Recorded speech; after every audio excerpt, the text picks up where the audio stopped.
안녕하세요. 김동섭입니다. 5월 25일 아침 시황하도록 하겠습니다. 어제는 제가 방송을 못 올려드렸는데요. 어저께는 내용도 조금 녹화를 좀 잘못 녹화한 것도 있었지만 녹화가 제대로 잘 안 되더라고요. 그래서 어제 안 올려드렸습니다. 오늘 올려드립니다. 오늘 새벽까지 뉴욕 증시는 일단 혼조세를 마감을 했는데요. 다우는 소폭 상승하고 나스닥은 좀 많이 빠지는 그런 모습이 보였어요. 전일 같은 경우에는 미국 시장이 급등하는 모습이었죠. 오늘은 또 반대의 모습입니다. 변동성이 굉장히 큰 시장의 모습인데요. 어제 미국 시장을 끌어올린 것은 그 실적에 대한 기대감이 있었죠. 은행주, JP모건 체이스에서 금리가 올라도 예대 마진은 예대 마진 때문에 실적이 더 좋아질 거다. 회복될 거다. 뭐 이런 발언을 했어요. 그러면서 은행주들이 어저께 막 급등을 했었던 상황이었죠. 예대 마진이라는 것은 아시겠지만 예금과 대출 요 차이입니다. 뭐냐면 대출 이자와 예금 이자가 있겠죠. 대출 이자에서 예금 이자를 빼면 그만큼의 수익이잖아요. 그래서 우리나라도 대출 이자는 빨리 올라가는데 예금 이자는 빨리 안 올라가는 특이한 성향이 있는데요. 금리가 올라가면 당연히 대출 금리가 늘겠죠. 대출이 금리가 높아지겠고 그러면 이익이 나는 건 맞아요. 이론적으로 맞습니다. 근데 문제는 뭐냐면 이 대출해 주려면 콜금리를 갖다가 대출해 주는 경우도 있지만 하루짜리 이런 거요. 중요한 건 뭐냐 예금이 담보가 돼야 그러니까 예금을 많이 들어야만이 그걸 대출해 주고 거기서 이자를 받고 그 이자로서 예금 금리를 주는 게 정상적이거든요. 근데 문제는 뭐냐면 지금 소비자 물가에서 계속 오르게 되면 소비 물가가 오르기 때문에 인플레이션 물가가 오르기 때문에 소비가 증진되기 때문에 예금을 할 수 없을 거라는 거죠. 그렇기 때문에 이 대출도 만만치 않을 거고 또 돈이 부족한 사람들이 많아지니까 대출을 받을 거라 생각했지만 금리가 너무 높으면 받을 수가 없어요. 왜냐하면 빚값 다 끝나거든요. 생활비가 엄청 늘어요. 생활비가 지금도 뭐 식료품 가격 한번 가서 보시면 아시겠지만 굉장히 많이 올랐어요. 식료품. 그러니까 제가 이제 왜 요즘 인플레이션 식료품을 얘기하냐면요. 집값 뭐 이런 것들 얘기할 수 있어요. 뭐 10억, 뭐 5억짜리가 10억, 15억 됐네. 뭐 이런 얘기하면은 사실 숫자 감각이 없어요. 숫자 감각이 많이 늘었구나 이런 느낌이 있지. 실제로 뭐 이 집을 사가지고 이익 보신 분들 입장에서는 뭐 그걸 느낄 수 있겠지만 그렇지 않은 사람들도 사실은 집을 안 사고 그냥 전세 산 사람들 입장에서는 못 느끼죠. 전세 대금이 올랐다. 그럼 이건 느낄 수 있을 것 같아요. 근데 중요한 것은 뭐냐면 식료품은 바로바로 펴오죠. 생활비와 관련이 있으니까. 그래서 아마 그걸로 제가 많이 얘기해드리는 부분인데요.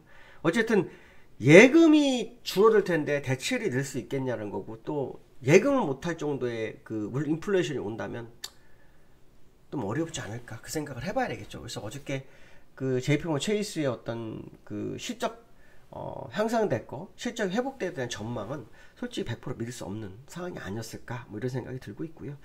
오늘 미국 시장의 하락의 이유는 이제 스냅 어저께 시간에 시장 영향을 많이 미쳤고 실제로 본장에서도 영향을 미쳤는데요.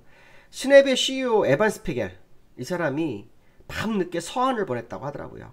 투자가들한테 서한을 보냈는데 무슨 얘기를 했냐면 경제가 예상보다 더 빠르게 악화되고 있어서 분기 실적 목표치 달성하기 어렵다 이렇게 얘기를 했다고 합니다. 그래서 그런지 스냅이요 43%가 빠집니다. 43%. 그리고 어저께 뭐 메타 그러니까 페이스북 이름이 메타로 바뀌었죠. 거기도 많이 빠졌고요. 그렇죠? 주가가 많이 빠졌어요. 또 테슬라도 6% 빠져서 뭐 요즘 테슬라 500슬라 얘기 나오고 있죠. 강세론자 그러니까 테슬라에 대한 강세론자도 500슬라 언급하고 있거든요. 그래서 그런 모습이 좀 시장에 나오면서 이 다우는 좀 버텼지만 나스닥은 빠지는. 다우는 뭐 어저께 JP모건 체이스의 발언 때문에 그런지 뭐 다우는 좀 버틴 것 같아요. 근데 좀 더 두고 봐야겠죠. 저는 시장 상황이 쉽지 않을 거다 뭐 이런 생각을 좀 하고 있고요. 그 다음에 이제 5월 서비스업 구매자 관리 지수가 발표가 됐는데 53.5가 나왔어요. 근데 4개월 만에 최저치가 나왔죠. 근데 이게 왜 중요하냐면 미국은 서비스 사업이 굉장히 중요하거든요. 서비스 사업이. 이 서비스 사업이 이렇게 줄어들고 있다? 그럼 문제가 있는 거죠. 그렇죠? 문제가 있는 겁니다. 그래서 미국 경제도 아까 뭐 스냅이 얘기한 것처럼 굉장히 빠르게 악화되고 있는 상황이 아닐까. 그렇지만 인플레이션 잡기 위해서는 금리 인상을 또 시도해야 되는 미국 시장의 모습이라 그러면 시장이 그렇게 만만치는 않을 것 같다. 뭐 이런 얘기 해드리고 싶고요. 어쨌든 지금 미국 시장이 사실은 이번 달이 지금 실적 장세가 좀 나오고 있죠. 실적이 좀 발표가 되고 있거든요. 근데 예상치가 만만치 않게 나오는 것으로 판단이 쓰고 있습니다. 그래서 지난번에 제가 말씀드린 것처럼 인플레이션 때는 아시겠지만 재고가 좀 있을 때는 한 2분기까지는 실적이 굉장히 좋지만 2분기 지나면 실적이 별로 안 좋아지죠.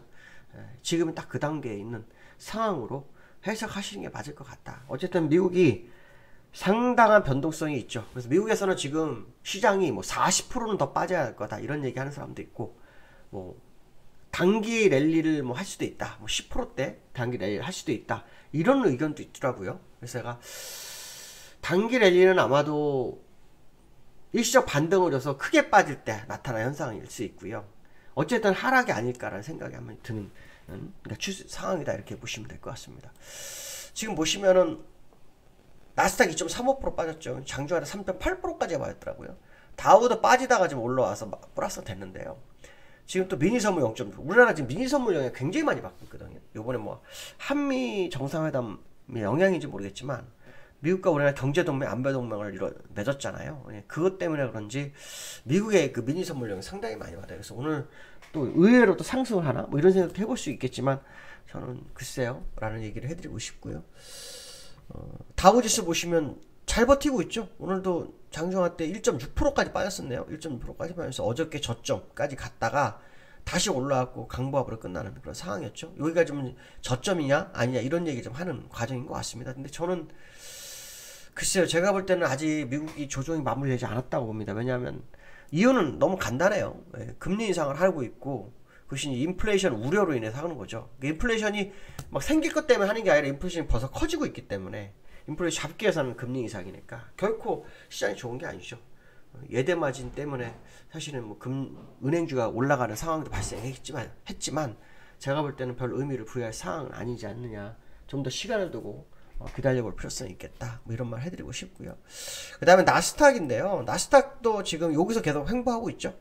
1, 2, 3 저점을 모습을 보이고 있는데 지금 보시면 아시겠지만 아랫꼬리가 지금 2번 연속으로 생겼어요. 이 부분을 본다면 지금 여기가 뭐 바닥으로 인식을 하려고 할지는 모르겠어요. 근데 저는 사실은 나스닥 아직도 바닥이 아니라고 판단하고 있고요. 실제로 그 120주선이 지지된 상태라면 좀 이해가 됩니다. 근데 120주선이 완전히 이탈하고서 지금 여기서 싸우고 있고 5주선 밑에 있다는 거죠. 그렇기 때문에 의미를 부여하기는 좀 어렵지 않을까 이런 생각을 많이 하고 있습니다. 그래서 바닥보다는 시간 조절하는 과정으로 해석하시는 게 더 현명하지 않을까 이런 말씀 드리고 싶고요.